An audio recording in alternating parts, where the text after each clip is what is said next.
I am Father Don Wolf, pastor of St. Eugene in Oklahoma City. Lionel Trilling, in his book, Remembering Denny, reminisced about his time at Princeton University.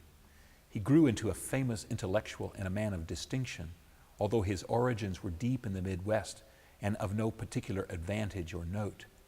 He recounts his decision to go to school and the impact it made on him and on the men who were his classmates.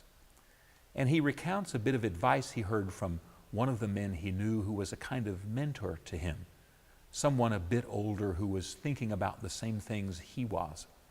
His friend told him, when you're 21, the only two decisions you make that will change you for the rest of your life are either to join the Marines or to go to a Catholic seminary.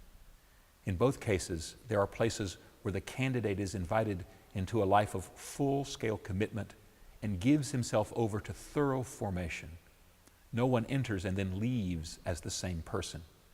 Even now, the billboards all over the city advertises the Marine Corps saying, "We don't take applications, only commitments."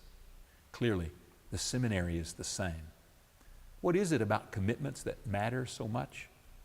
It takes us beyond our limits. Once we give ourselves over to something or someone, we're no longer ourselves. We've stretched ourselves to include something more. That makes us larger. And when we have committed ourselves, we've opened ourselves up to another. Our lives are lived in the shadow of another's demands or another's needs. It's no wonder our commitments define us. By drawing us out of ourselves, they make us. Like lumber drawn out of a tree that makes a house.